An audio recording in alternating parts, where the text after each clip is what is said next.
The first one is Matos. The second one is Maasei. The Torah portions discuss various topics. In the beginning, Moshe conveys the laws governing annulment of vows to the heads of the tribes of Israel. Wars waged against Midian for their role in plotting the moral destruction of Israel. And the Torah gives a detailed account of the war spoils and how they were allocated among the people, the warriors, the Levites, and the high priests. The tribes of Reuven and Gad, later joined by half of the tribe of Manasseh, asked for the lands east of the Jordan River as their portion in the promised land. These being prime pasture lands for their cattle. Moshe is initially angered by their request, but subsequently agrees on the condition that they first join and lead in Israel's conquest of the lands west of the Jordan, which is what they actually did. The 42 journeys and encampments of Israel are listed from the Exodus to their encampment on the plains of Moab across the river from the land of Canaan. And also in Maasei, the boundaries of the promised land are given, and cities of refuge are designated as havens and places of exile for inadvertent murderers. The daughters of Tzalafchad marry within their own tribe of Manasseh so that the estate that they inherit from their father should not pass to another tribe. And once again, as every Torah portion, especially this week with a double Torah portion, there are many, many ideas, many details, many topics to be discussed, and which obviously have tremendous lessons that impact our daily life. But we're going to zero in on a single topic, as a matter of fact, a single verse on this week's Torah portion, but perhaps a little bit broader than the single verse we'll quote in the class. We're going to focus on the promised land, the Holy Land, not so much the boundaries that are discussed in this week's Torah portion, but the concept of the Holy Land.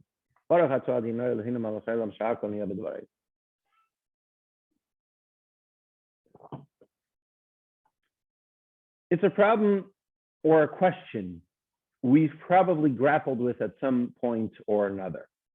And we're all familiar with the famous line that Tevye tells us, right? If we are the chosen nation, God, can't you choose a different nation for a change? What does it mean we're the chosen nation? Is it a superiority complex? Is it something that we feel superior over others? The word chosen, what does it demand from us, or what does it entitle us to? Where does it take us? Where should we go with this? What does it mean when we say the chosen nation? Are we frowning upon those who aren't chosen? This idea, whether we like it or not, whether we've shunned from the question in the past or not, which, as we'll see today, obviously we should not shun from that question. It's something that we should be proud of. It's who we are. Is a fundamental belief in Torah. It's as we'll see soon, it was as an introduction to us receiving the Torah at Mount Sinai. It's part of our belief system. So what exactly does it mean? First off, we have a text, number one, from the morning prayers. We say this prayer every single morning, the prayer of Ahavat Olam, the blessings of the Shema, the blessings that we say as an introduction of Shema. And towards the end of the second blessing, we say the following statement. You have chosen us from all other nations and tongues. You, our King, have brought us close to your great name with love. God chose us. It's there. It's right there. We say it every morning in prayer. We are the chosen nation. And what does that mean? So first and foremost, we need to clarify that it does not mean that we are superior to other inferior people. It does not mean that we need to or ought to or in any way dehumanize other people. God forbid. There's white supremacy, there's Aryan supremacy, there's many supremacies throughout history that their point was, we are superior, everyone else deserves to be destroyed. God forbid. It has nothing to do with that. As we see here, the first time the Jewish people were told that they were the chosen nation, just before the giving of the Torah at Mount Sinai, in the book of Exodus, God tells us as follows. You have seen what I did to the Egyptians and how I bore you on eagle's wings and I brought you to me. And now if you obey me and keep my covenant, you shall be to me a treasure out of all peoples, for mine is the entire earth. And you shall be to me a kingdom of princes and a holy nation. God says, I'm choosing you out of all the other nations. You shall be to me a treasure out of all people. We are unique. There's something that distinguishes us from all other nations. But there's a nuance in the verse, an important nuance, which will shed light on this uniqueness that we have. In verse 5, in the second line, it says, you shall be to me a treasure out of all people. Why is it necessary to say out of all people? It could have just said, only you shall be to me a treasure. The fact that the verse sticks in out of all peoples is peculiar, understanding that the verse is very, very precise with its choice of words. And the great 16th century sage, Sepharno, Italian sage, Rabbi Ovadia Sepharno, explains as follows. You shall be to me a treasure out of all peoples. The entire human race is more precious to me, to God, than all lower creatures, because the purpose of creation is fulfilled through them. Indeed, our sages of blessed memory taught in the Mishnah ethics of our fathers, Pirkei Avot, beloved are human beings, for they were created in the image of God. All human beings are created in the image of God. In other words, all human beings have what it takes to make this world a better place, to elevate this world, to be, to a degree, assistant creators, so to speak, in refining this world and making this world a better place. Every single human being is precious to me, says God. And we're created for a purpose. Nevertheless, says God, from among all, you, the Jewish people, shall be my treasure. And that's why it says all peoples, because out of all peoples who are all precious to me. But there's a uniqueness amongst the Jewish people.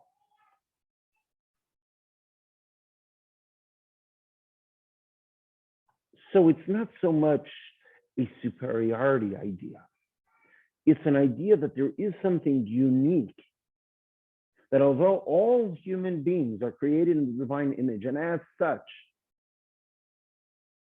are all part of the divine master plan of perfecting the world, and as such are all precious to God, there's something more precious, something unique about the Jewish people.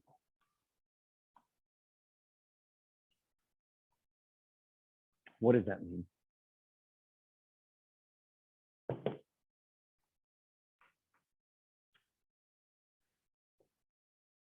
This is where we arrive at our Torah portion, which discusses the land of Israel at great length. The land of Israel is similar to the Jewish people in that just as the Jewish people are the chosen people, the chosen nation, the land of Israel, the Holy Land, the Promised Land, is the chosen land. In its name, the Promised Land. It's the chosen land. It's the land chosen by God. Like it says in this week's Torah portion, you shall clear out the land and settle in it, for I have given you the land to occupy it. Now, this land is not just a land like any other land. This land is a holy land. It's a special land, and so much so that the Midrash relates a fascinating story with a very powerful ending. The following story is told about Rabbi Yehuda ben Beseira, Rabbi Maasei ben Chorash, Rabbi Hanania ben Achi, Rabbi Yoshua, and Rabbi Natan. These sages were walking in the diaspora, and when they reached Flatam, I believe it's a location in modern-day Lebanon, they remembered Israel, and they cried bitter tears and tore their clothing in mourning. They cried the words of the verse, you shall clear out the land and settle in it. And they said, living in Israel is equal to all other mitzvot in the Torah. That's how great the reward is for living in Israel. It's equal to all the other mitzvot in the Torah. Israel is a holy country. The land of Israel is a holy place.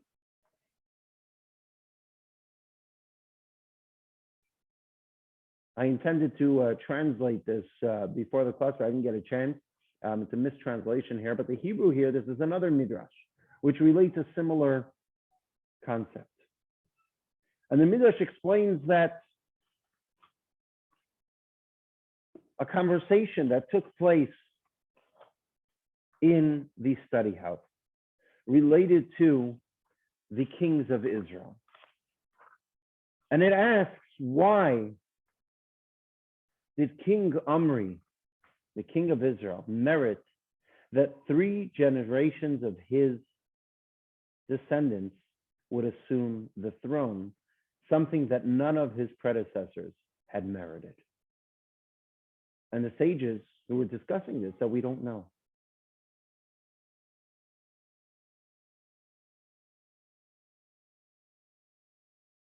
And then one of the sages presented the following idea. Omri merited to install 3 generations of kings on the throne because he built a great city in Israel.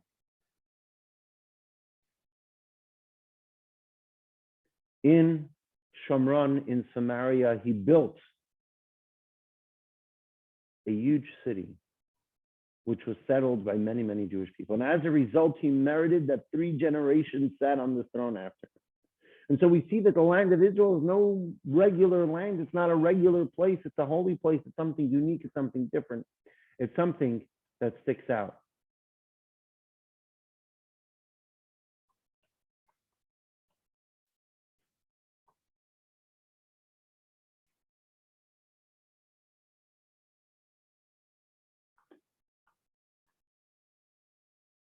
There we are.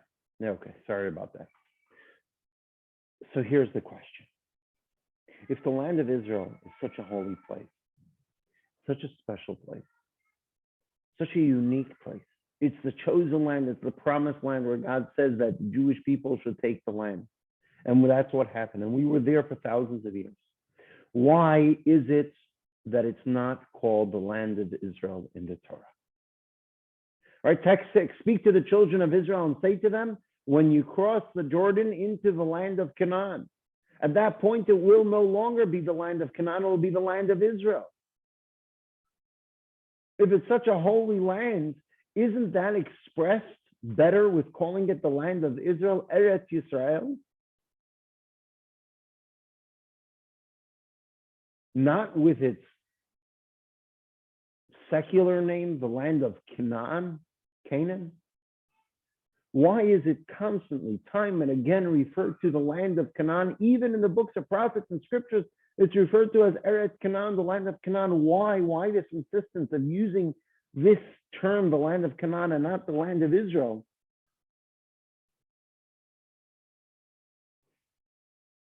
And especially this verse, text 6, is the verse that is introducing the boundaries of this new land. And it's introduced as Eretz Canaan, not in its holy name, Eretz Yisrael.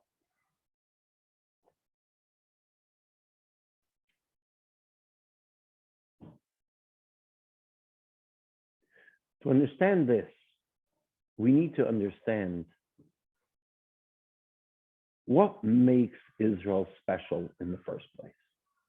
What makes Israel a special land? The land of Israel. The Holy Land. What makes it special? The reality is that there are 2 elements in its uniqueness. The first element in its uniqueness is that Israel is special because God chose it. That's it. God chose it. God doesn't give a reason. The Torah doesn't give a reason. God doesn't need to give a reason. It's my land, it's my world, and I am choosing the land of Israel, the Holy Land. That's what makes it the land of Israel. That's why it's unique. As the Midrash tells us, Israel is cherished because Hashem chose it. We find that when God created the world, he distributed the lands from the nations and chose the land of Israel. From where do we know this? Moshe stated when the Most High gave nations their lots in Deuteronomy, and Hashem chose the Jews as his portion, as it is stated, because God's portion is his people, Jacob.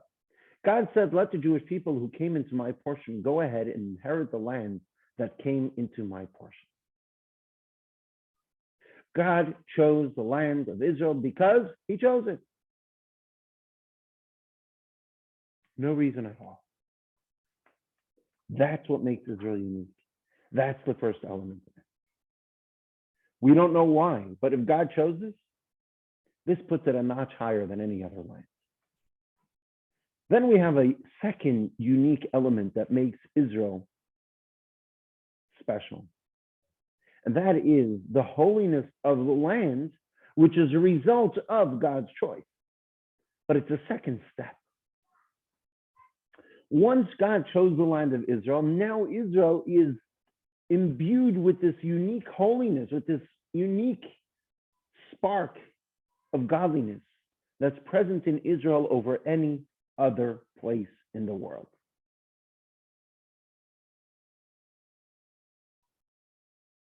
Where do we see this idea expressed, practically speaking? One of the manifestations of this holiness of the land of Israel, there are many, many more commandments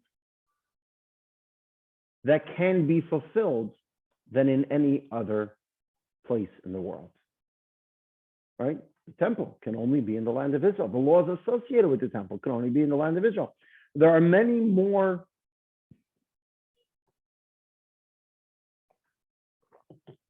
mitzvahs that can be fulfilled in the land of Israel than in any other land.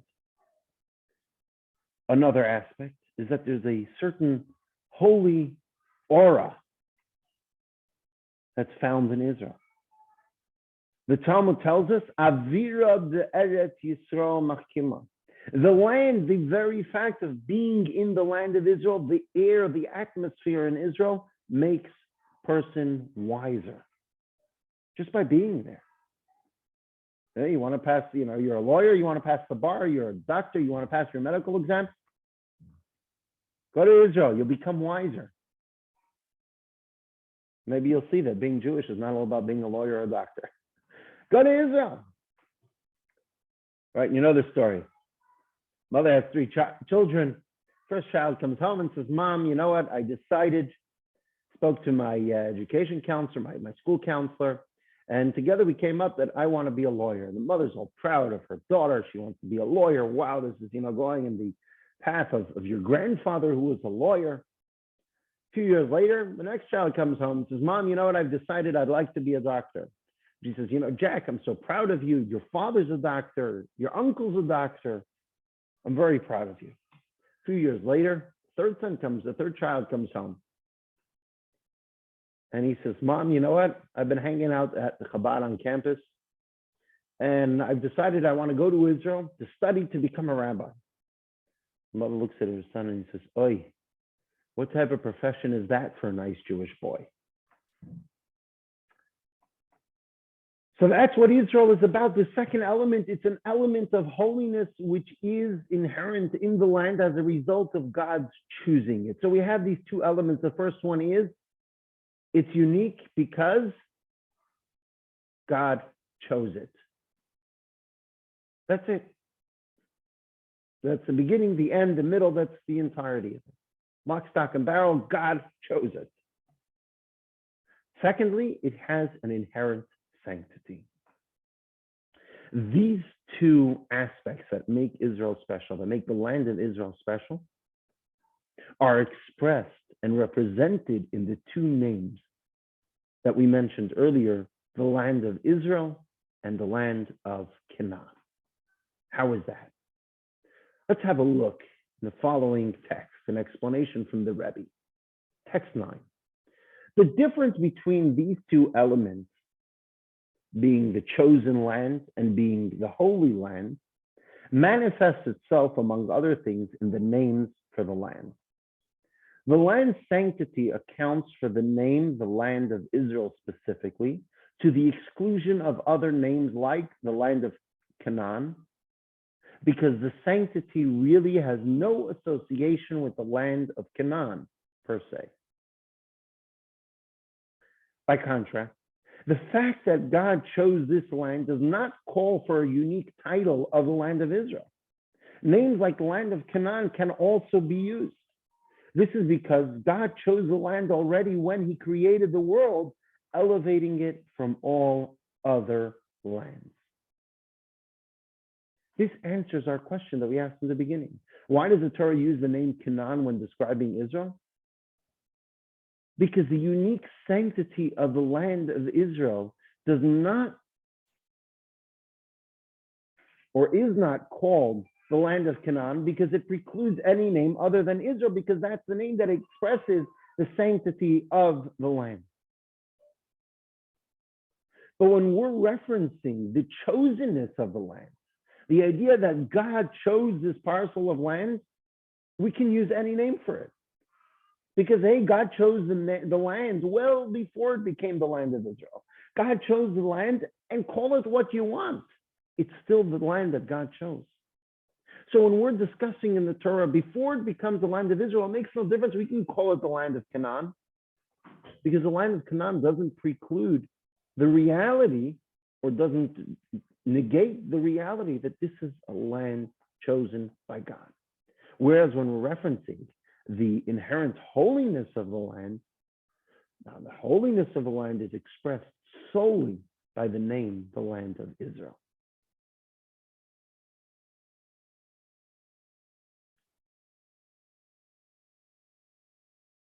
Now that we have this understanding of the various names of the land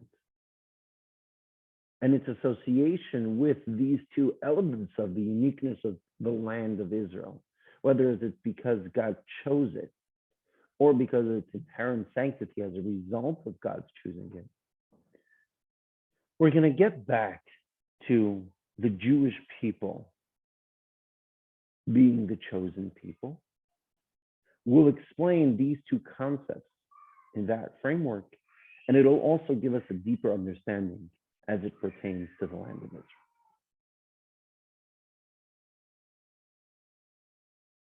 You see, just like with the uniqueness of the land of Israel, there are two elements of Jewish uniqueness. There's the holiness element and the chosenness element, the fact that Jewish people are chosen. Holiness is about what you do primarily. Leading a religious life, studying Torah, performing mitzvahs. So mitzvahs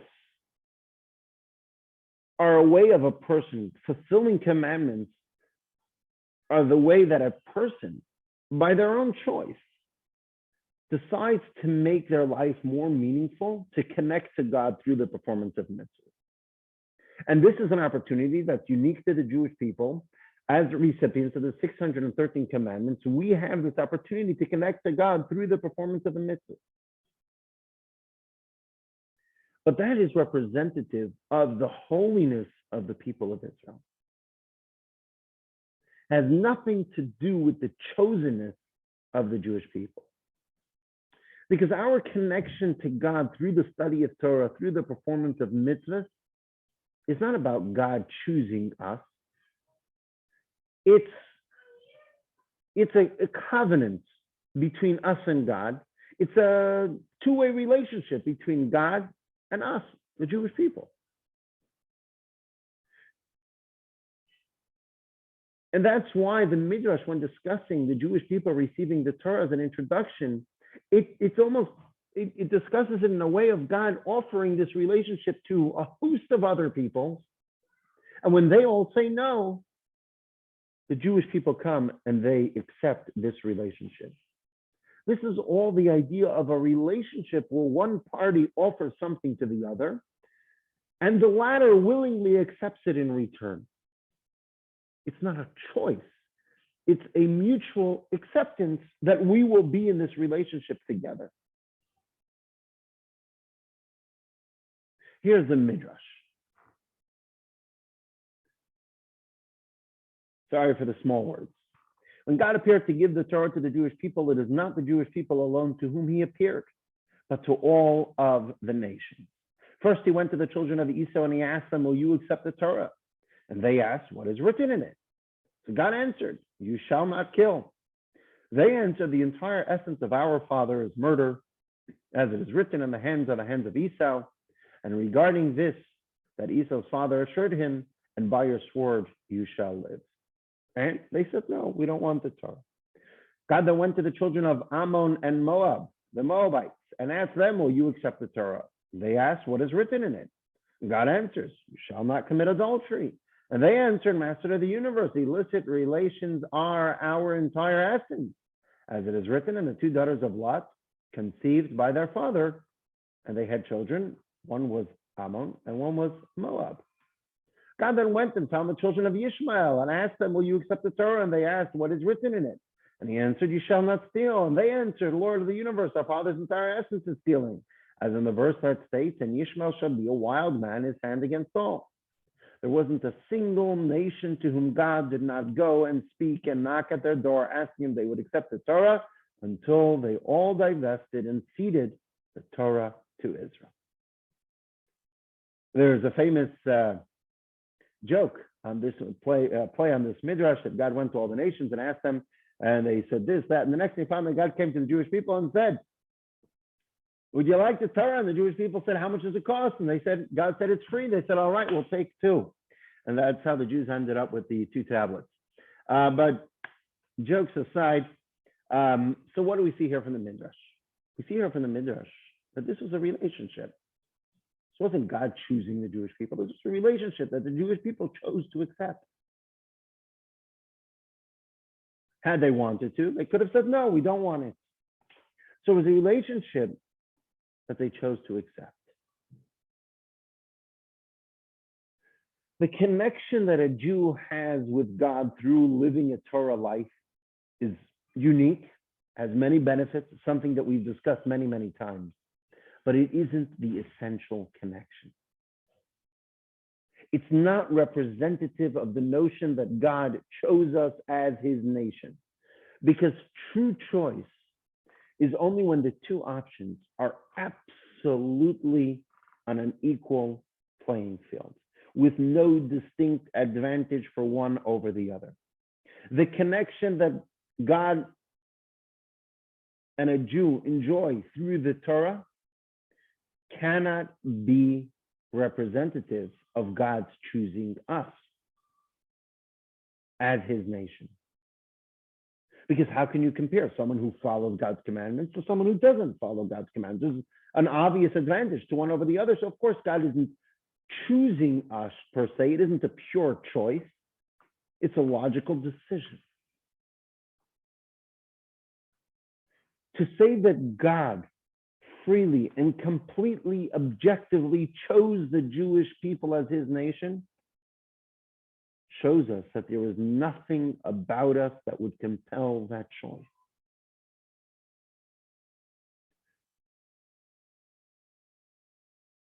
There were all the nations of the world, and there was this inherent choice that God said, I am choosing the Jewish people. They're mine.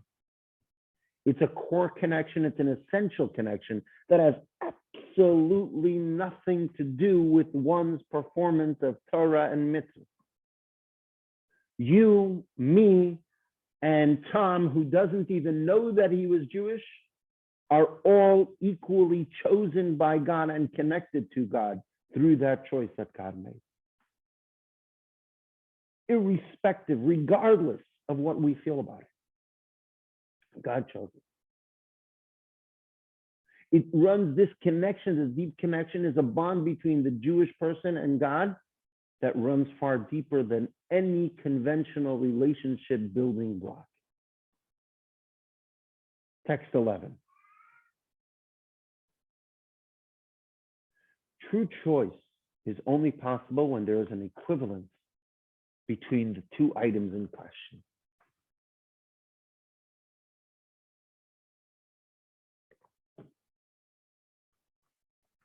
In such a situation, the person exercises his or her objective discretion and chooses one of the items. Accordingly, due to the sanctity of Torah and Mitzvah, the Jewish people and their non-Jewish counterparts lack equivalency. And so true choice is impossible. We are compelled to say that when God chose the Jewish people, it had nothing to do with their sanctity. Rather, to the contrary.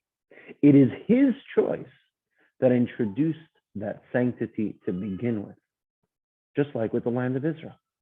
In clearer language, the relationship a Jew enjoys with God as a result of this choice is from God's very core, connecting with the core of a Jew. The relationship that is created due to a Jew's sanctity, namely through the Torah and mitzvot, that are the will and desire of God, doesn't connect a Jew's core with God. Rather, it is a connection predicated on something, Torah and mitzvah. So ironically, over here, being part of with this explanation in mind, with this understanding, being part of the Jewish nation means that you really don't have a choice in the matter. It's only God's choice. And God made that choice to choose us. And so we don't have a choice in the matter. We're in, whether we like it or we don't like it. We're in. See, because if we understand a Jew's connection to God as a product of the relationship created through an observant lifestyle of doing mitzvahs, of studying the Torah, then the relationship has terms and conditions. You know, those fine prints that we always just click agree on, whether we know what they mean or not. What are the terms and conditions of sorts?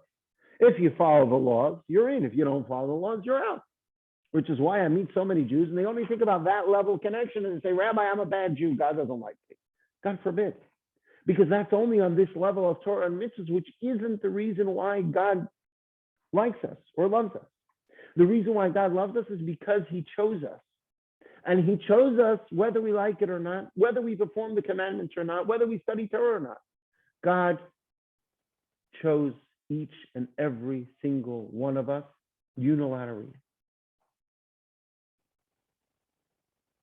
And just to add, we have no choice in the matter getting in. There's nothing we can do to get out. God chose you. God chose every single Jew. You're in, period.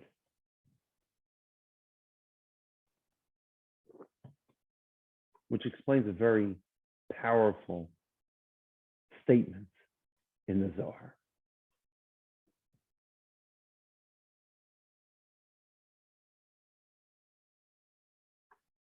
The Zohar says the following: 3 knots bond to one another: the Jewish people, the Torah, and God. The Jewish people are bound up with the Torah, and the Torah is bound up with God. Let's take a moment and think about this. Yeah, there's an old saying that goes, there are 3 types of people: those who could count and those who can't. This seems to go into that category. It begins its statement with saying there are 3 knots that bond one to another, and then it proceeds to say 2 of the bindings. The Jewish people are bound with God. Sorry, the Jewish people are bound up with the Torah, right? Jewish people, Torah.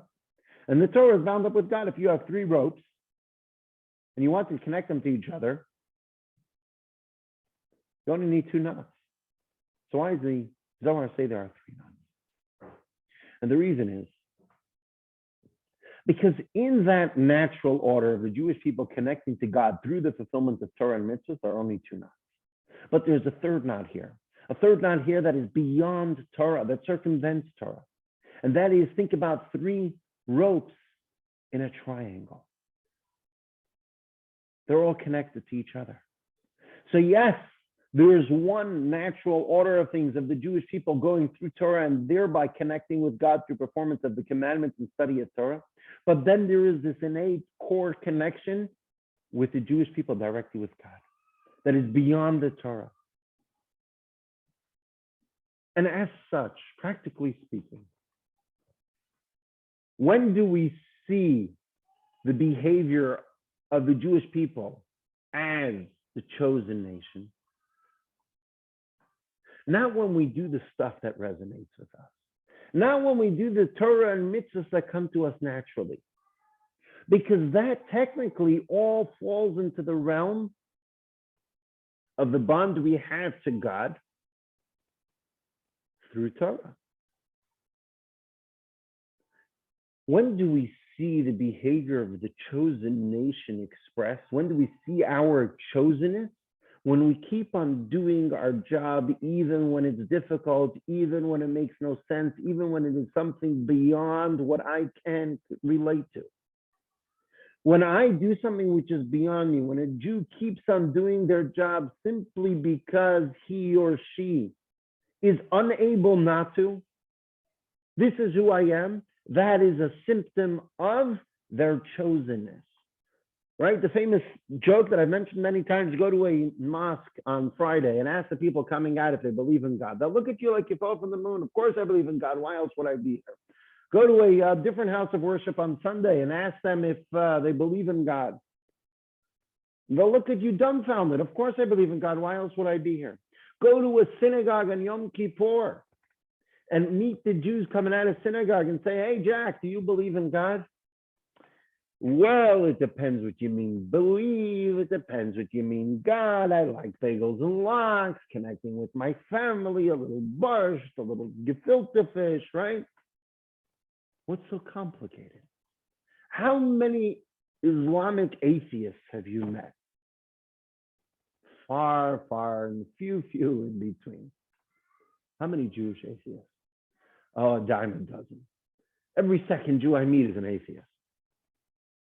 But they're still proud of their Jewishness because that is an expression of their chosenness. They are chosen by God. It makes no sense. It's beyond logic, and it's difficult, but they keep on going. I am Jewish, I am Jewish, I am Jewish. It's a core, essential connection that we have with God, and there's nothing we can do to get rid of it. Right? They say the story of Jack, who just happens to be a good name today. Jack is going to, he grew up in Brooklyn, he grew up in yeshiva, and the years gone on and he dropped everything, he became secular, and not only become secular like everyone else, he becomes an atheist. And he moves to Chattanooga, Tennessee, and he meets a nice girl. Turns out she's also Jewish, but she's also an atheist, and they marry and they have children. And their children are growing up, and it comes time to send their kid to camp, summer camp. And they find out that the best summer camp is the Catholic summer camp. They discuss it between themselves. Well, we're atheists, doesn't matter. We can send them to wherever we want. And they take this kid and they send him to summer camp. And the first day he comes home and he starts talking to his dad, to his mom about the Trinity. There's this, there's that, there's the third thing. So dad looks at the kid and says, listen here, kiddo. There's only one God, and we don't believe in him. This insistence, this unbreakable bond is because God chose it.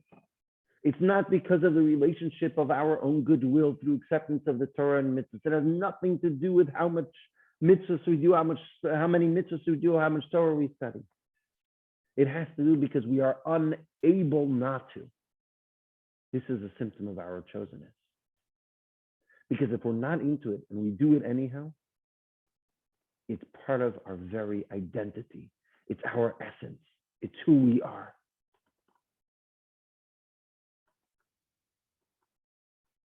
That's an expression of our chosenness. Text 13. When God chose the people at the beginning of the Torah, it was a unilateral choice from the very core of the chooser.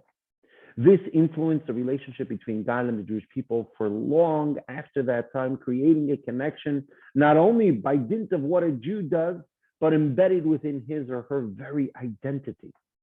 At the giving of the Torah, the Jews thus became servants. A servant doesn't naturally want to carry out his master's wishes. Rather, a Jew is entirely indentured to God at his or her very core, leaving all other elements behind. A Jew's entire identity is bound up with his or her creator. The bottom line that emerges from this is that the notion of a chosen nation is a responsibility, not a privilege. Perhaps an honor, but it's first and foremost a responsibility. It dictates that even when you don't want to be a part of the nation, you still are. And the identity of that nation is God. That's the identity of the nation. And as such, you ought to be in line with what God wants. It's not an elitist gambit to trample on anyone else. It's a call that demands from its members to step up to the plate and do what they must, regardless of personal feelings. That's what the chosen nation means. This awesome and tremendous responsibility that we have to do what God wants from us.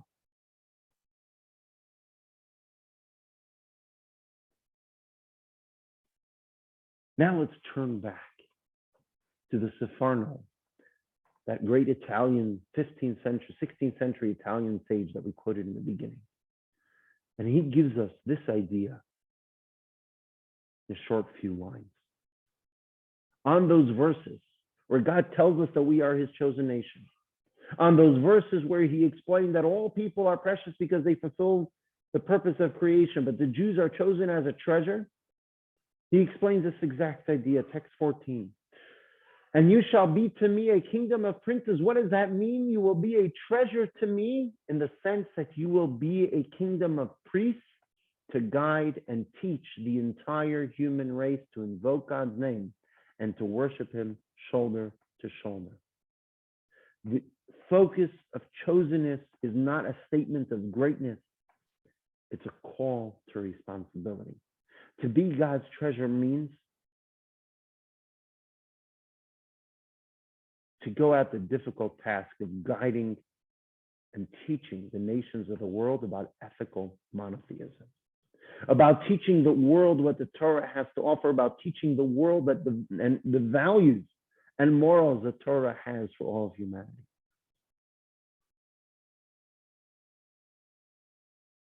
That's the purpose why the Jew was chosen, to guide the world towards godliness.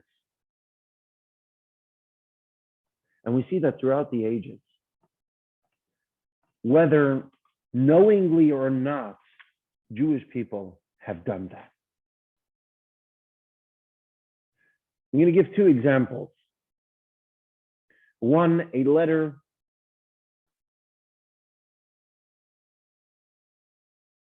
by the second president of the United States, John Adams, who wrote the following letter in 1809. In spite of Bolingbroke and Voltaire, Bolingbroke was an English politician who wrote negatively about the Torah and its teachings, and Voltaire, the famous philosopher who attacked the Torah and the Jewish people. So John Adams writes, in spite of Bolingbroke and Voltaire, I will insist that the Hebrews have done more to civilize man than any other nation. If I were an atheist and believed in blind eternal fate, I should still believe that chance had ordered the Jews to be the most essential instrument for civilizing the nation. If I were an atheist to the other sect who believed or pretended to believe that all is ordered by chance, I should believe that chance has ordered the Jews to preserve and propagate to all mankind the doctrine of a supreme, intelligent, wise, almighty, sovereign of the universe, which I believe to be the great essential principle of all morality and consequently of all civilization. I cannot say that I love the Jews very much neither, nor the French, nor the English, nor the Romans, nor the Greeks. We must love all nations as well as we can, but it is very hard to love most of them. The famous historian Paul Johnson writes as follows. One way of summing up 4,000 years of Jewish history is to ask ourselves, what would have happened to the human race if Abraham had not been a man of great sagacity? If he had stayed in Ur, city he was born in, and kept his higher notions to himself, and no specific Jewish people had come into being, certainly the world without the Jews would have been a radically different place. All the great conceptual discoveries of the intellect seem obvious and inescapable once they have been revealed. But it requires a special genius to formulate them for the first time. The Jew has this gift. To them we owe the idea of equality before the law, both divine and human, of the sanctity of life and the dignity of the human person, of the individual conscience, and so of personal redemption, of the collective conscience, and so of social responsibility, of peace as an abstract ideal, and love as the foundation of justice, and many other items which constitute the basic moral furniture of the human mind. Without the Jews, it might have been a much emptier place. Now, what these two writers are both missing is that where does those ideas come from? It's not the Jews per se. It's the fact that we are the chosen nation by God. And it's through the Torah, through the mitzvot that we perform. It's God who gives us these understandings of these important moral and value systems. These important morals and values. And the more we embrace our chosenness, the more humble, kind, and compassionate we will become. Because the more we embrace our chosenness, the more we recognize it's not about me. It wasn't my choice. God chose me and gave me this responsibility to go beyond myself. It's not about me. It's about the greater mission out there to make the world a better place, to guide the world to godliness, to holiness. And as Maimonides tells us, that it's most powerfully done and most importantly done through teaching the 7 Noahide laws for all of humanity. That when God came to Moses at Mount Sinai, came to the Jewish people, God gave Moses at Mount Sinai the Torah for all of humanity, for all the Jewish people, and the 7 Noahide laws for all of humanity. And it is our obligation, says Maimonides. It's our responsibility because we are the chosen nation. We have this responsibility to go ahead and teach godliness to the entire world. And so we are God's chosen people. It's an honor and an awesome responsibility.